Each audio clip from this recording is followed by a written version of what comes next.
انا بكتر مالي فرحان ماني مصدق. يعني ماني مصدق عمتي، ماني مصدق. لا سعدية اكدت لي محبلي، وهدية جارتنا قالت لي شيء بعضمة لسانها، بس ما يفوت بعقلي هالشيء. لك عمتي ما عم يفوت بعقلي. شيء بتلاقيني طاير على الفرح، شيء بتلاقيني كامل ولابد عم افكر، شيء بتلاقيني عم اتخيل ابني عم يرقد ويلعب ويرقص جنب البحر بهالبيت، وماشي مع عمني بالحاره، والناس عم يقولوا لي الله يسلمك يا الله يخلي لك يا ان شاء الله بتشوف خلفته يا حق. بس لك عمتي انا خايف. تقبرني عمار، الحبل ما بيتخبى، ونحن على كل حال منخلي الضايق مزهور تكشف عليها كل متى ومتى. هذا هو الكلام المضبوط عمتي، هذا هو. انت عم تحكي صح، هذا هو الكلام المضبوط.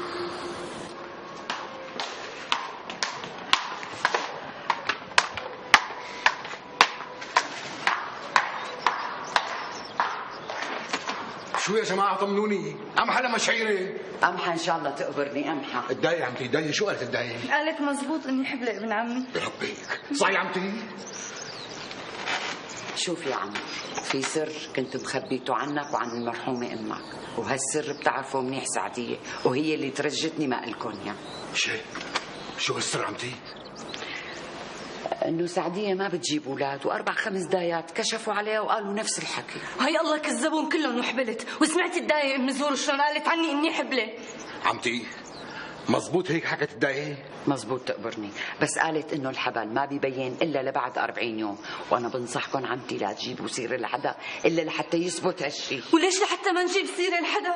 لازم الناس كلها تعرف اني حبلت والله جبر بخاطري، وخاصه كنت ام عدنان وام عبده اللي كل ما ولدت وحده فيهم بتخبي ابنها عني من خوفها لاصيبه بالعين، تصيبهم عله ان شاء الله. ايه راح كثير، ما صفي الا القليل. لك سعدية الله يرضى عليكي طولي بالك يا بنت الحلال، كمان كلام عمتي مو غلط. مثل ما بدك ابن عمي، مثل ما بدك. كان عمتي احكي له لابن عمي بشو وصتني الداية ام زهور. ايه وصتها انه ما تتعب حالها وتحمل شيء ثقيل وتطلع دراج وتنزل دراج الا ليثبت الولد ان شاء الله. عمتي مصدق اصبح دبرين لوحده بمعيتك تقوم بشغل البيت باسرع ما يمكن. ليش ابن عمي؟ ببعت خبر لام ياسين اللي كانت جاريتي. ايه شو عليه كمان بصير؟ هلا بخلي خالد ينادي لها هلا. شوفي لك سعدية، اماني برقبتك وامانه تصعبيها.